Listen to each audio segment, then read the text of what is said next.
പ്രിയങ്ക ഗാന്ധിയുടെ ഓഫീസ് സ്റ്റാഫിന്റെ പേരിൽ തനിക്കും വ്യാജ കോൾ വന്നെന്ന് Idukki MP advocate Dean Kuriakose.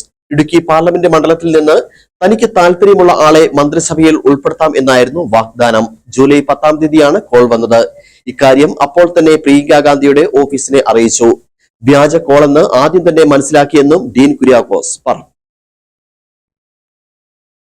July 10-ാം തീയതിയാണ് കോൾ വന്നത്.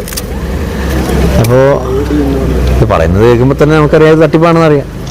അതുകൊണ്ട് ഞാൻ അതിൻ്റെ ആ ഒരു ഗൗരവത്തിലെടുത്തിട്ട് ബഹുമാനിയായ പ്രിയങ്ക ഗാന്ധി മാഡത്തിൻ്റെ സെക്രട്ടറി രാജ്കുമാറിൻ്റെ റെഫറൻസ് പറഞ്ഞ് അദ്ദേഹത്തിന് വേണ്ടിയിട്ടാണ്, അദ്ദേഹം പറഞ്ഞിട്ടാണ് വിളിക്കുന്നത് എന്നൊക്കെയാണ് പറയുന്നത്.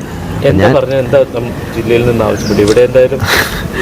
അപ്പോൾ ഇത് ആ സമയത്ത് തന്നെ ഞാൻ അദ്ദേഹത്തെ വിളിച്ച്, കാരണം രാജ്കുമാറുമായിട്ട് എനിക്ക് നല്ല പരിചയമുള്ള ആളാണ്. അപ്പോൾ അദ്ദേഹത്തെ വിളിച്ചിട്ട് ഇങ്ങനെ താങ്കളുടെ പേര് പറഞ്ഞ് ഇന്നയാൾ ഇങ്ങനെ വിളിച്ചിട്ടുണ്ട് എന്ന് പറഞ്ഞ കാര്യങ്ങൾ ബോധ്യപ്പെടുത്തുകയാണ് ചെയ്തത്. അതായത് വേറൊന്നുമല്ല, ഇപ്പോൾ നമ്മൾ ഗവൺമെൻറ് വന്നു. അപ്പോൾ ഇടുക്കി പാർലമെൻറ്റ് നിയോജക മണ്ഡലത്തിൽ 7 അസംബ്ലി കോൺസ്റ്റിറ്റ്യുവൻസി ഉണ്ട്. അതിൽ 5ഉം കോൺഗ്രസ് MLA-മാരാണ് വിജയിച്ചു വന്നിട്ടുള്ളത്. പക്ഷേ കോൺഗ്രസിനൊരു പ്രാതിനിധ്യം കിട്ടിയിട്ടില്ല. പ്രത്യേകിച്ച് ഇടുക്കി ജില്ലയിൽ നിന്നൊരു പ്രാതിനിധ്യം കിട്ടിയിട്ടില്ല. ആ കാര്യത്തിൽ പാർട്ടി നിഷേധാത്മകമായൊരു സമീപനമാണ് സ്വീകരിച്ചത്. അപ്പോൾ ഒരു ആളെ, ഞാൻ പറയുന്ന ആളെ, ഞാനിപ്പോൾ ഈ പാർലമെൻറ്റ് മണ്ഡലത്തിൻ്റെ MP എന്നുള്ള നിലയ്ക്ക് തെരഞ്ഞെടുപ്പ് പ്രവർത്തനങ്ങൾക്കൊക്കെ സജീവമായി നിന്നയാളെന്നുള്ള നിലയ്ക്ക് വിജയിച്ചു വന്ന MLA-മാരിൽ എനിക്കിഷ്ടമുള്ള ഒരാളെ മന്ത്രിയാക്കി തരാമെന്നുള്ളതാണ് ഇദ്ദേഹം പറയുന്ന ഓഫർ.